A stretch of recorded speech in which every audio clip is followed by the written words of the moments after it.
Wow, it's been a long time since I'm doing this intro, but hey guys, it's Sue. Welcome back to my channel. So for today's video, as you guys saw from the title, I'm going to be talking about some tips that is going to help protect your skin. You know, I'm just going to point out some things that you might be doing unconsciously, and these things might be hurting your skin or damaging your skin, as we're seeing more and more people developing sensitive skin. So without further ado, let's get started ahora. So the very first tip or advice I have for you guys is try to avoid cleansing your skin when you're in your shower. As a matter of fact, I actually like to cleanse my face first out of the shower before I get in, and then do my stuff, and then I jump into my shower. Now this is only true if you guys like taking hot scorching showers like me, Seth. I'm talking about like you could cook something in here. I know it's really not healthy for my body skin, but it's just like, I guess, a guilty pleasure that I have. I just really enjoy those long hot showers. So because I know that the hot temperature is not going to do any good for my facial skin, especially my cheek areas, I always cleanse my skin out of the shower first. Now, contrary to the myth and what's going around, hot water and cold water, they don't really do anything for skin. They don't open up the pores or close the pores or anything like that. The drastic changes in the temperature is only going to hurt your skin and give it some shock that's really unnecessary. So the best temperature for your skin is just lukewarm, tepid water, room temperature, however you want to call it. But that's easily one of the things that you could do to really preserve your skin's equilibrium. You know, everything in moderation. You don't want anything too hot, too cold for your skin. Second tip is avoid using toner pads and cotton pads. I know, guys, I know. This just breaks my heart. Excuse me for a second. You guys know I love my toner pads. However, I will admit, overusing toner pads or cotton pads to wipe your skin day and night every single day is not the most healthiest thing, especially if you already have damaged skin barrier like me said. And this is one of the reasons why, in fact, last year I tried to stay off of using cotton pads or toner pads at all, except for the Bella Monster one. Basically, when you're using these pad products, you're exfoliating your skin. And while exfoliation is great, it is actually damaging to our skin if we overdo it, because some dead skin cells on our epidermis is actually there to protect our skin from harmful, I don't know, external factors or UV rays. So if we're constantly trying to remove them by using cotton pads, toner pads, of course, we're making our skin even more vulnerable, exposing them to harmful factors. So even though I used to be obsessed with using toner pads, cotton pads, I only use them when necessary, perhaps once a week. I know it hurts. I used to use them actually every single day, day and night, and I've just realized it's really harmful. It actually hurts when I use them against my skin. So try avoid using them at all. It is going to do more harm than good in the long run, so look out for that. The next tip is kind of on the same line, which is that I try to avoid using makeup brushes, especially the ones that you buff in. If you guys watch any of my tutorials or get ready with me to you guys probably noticed that I usually just use sponges, puffs, or if I do use a makeup brush, it's one of those flat ones where I'm just layering the foundation on top of my skin. I'm just not comfortable with using buffing brushes. Even though they might feel very soft, they are going to drag and kind of scratch at my skin, especially with the ends of their little hair brushes. Of course, if you have very thick, strong skin and you don't seem to feel like it's irritating at all, of course, be my guest, feel free to use them. But you know, if you guys sense any kind of sensitivity on your skin, of course, try to avoid using these buffing brushes. The next couple of tips are about cleansing. And I know the concept double cleansing is such a popular concept off of K-beauty, but to be honest, guys, I don't think I've ever really fallen into that hype, and I don't think I've ever really encouraged it on my channel or my videos. I know, gasp, shocking. But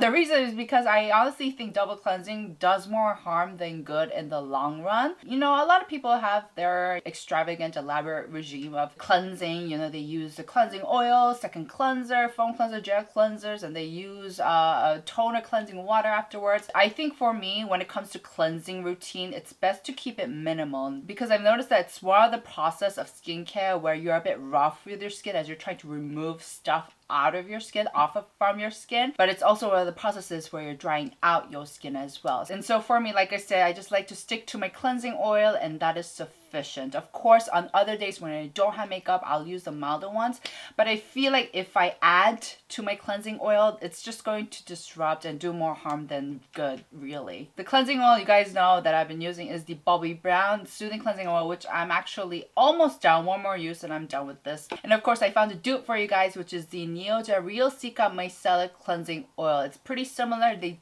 They both do a great job in removing my waterproof eye makeup. They do a great job in removing my base makeup. So I just like to stick to one product when it comes to cleansing. Honestly, it really does come down to what your skin needs. So before falling into a popular fad, just try to observe what your skin is feeling like. Is it feeling too dry? Is it feeling like it's a little congested? And just work from there. Also, when cleansing, I try to focus on my T-zone first, and then I move on to my cheeks. Now, I have something to say about cleansing your cheek areas, especially when it comes to marketing and ads and campaigns. I have never seen a model cleanse their T-zone in an ad. It's always their cheeks, like always, without an exception. And I feel like this does send over the wrong message, as your cheeks is actually a part of your face that's actually thinner and more weaker than your T-zone. Our T-zone is, for most people, it's a lot thicker, it produces more sebum, and thus it's a little bit more stronger. And I know because of the location accessibility, I guess, cleansing your cheek is more easier, and it definitely is an area that we do reach out first. So I think there needs to be like a campaign ad where we see a model work on their T-zone first. What I like to do when I cleanse my skin is first I remove my eye makeup and then move on to my T-zone, and then for the last step I work my cheek areas. And I feel like that has helped a lot, especially for two reasons. First, it has really helped me kind of get rid of any bumps, any congested bumps on my forehead, and that it also has helped me protect and preserve my cheek areas. So when you cleanse next time, make sure to focus on the areas that are more easily congested and work on the parts that are more vulnerable later on. Still on the topic of cleansing, of course, when I cleanse my skin, I am very, very gentle. I do not put any more pressure than I need to. And think of it as cleansing the air around your skin. That's how gentle you want to be. And as a matter of fact, if you visit any esthetician, you can see how soft and gentle they are when cleansing your face. So I like to take these two fingers, the third one, the ring finger, and I gently like to roll my T-zone, work on my T-zone first, and then move on to my cheek areas later, like this. And when I'm cleansing my skin, I always imagine that I'm an esthetician taking care of a client's skin, being very, very soft and gentle. Because if you already have compromised skin, especially for myself, I have a bit more of a sensitive cheek area. If you put and apply more pressure, it's actually going to aggravate it, and it's actually going to inflame it, cause inflammation, and make it more red afterwards. So be very, very careful and gentle with your skin, especially if you're concerned with protecting it. The next skincare product is actually a great one if you happen to have more of an oilier skin type. Now, as for my own skin, I do have a very complex situation going on here. I did used to have a very oily skin type, but with age, with time, and me practically abusing my skin with so many skin products, my cheek areas have definitely gone drier, and I do have a condition where it's kind of dehydrated. However, I do sweat a lot. And in fact, I sweat so much that I've created the hashtag Sue Sweats.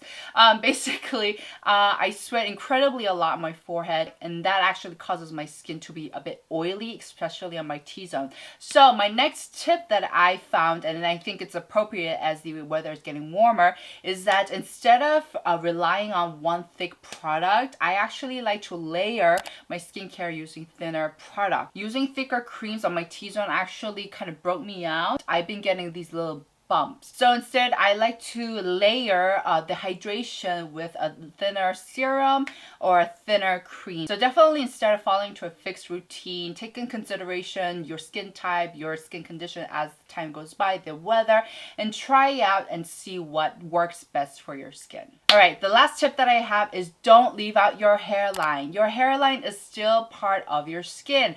As a matter of fact, our skin goes all the way around. It's not just our facial skin. You know, clean your scalp when you're cleansing as well. And also massage your scalp. Take some time to do a bit of this because it will really help with the blood circulation, which I've mentioned before.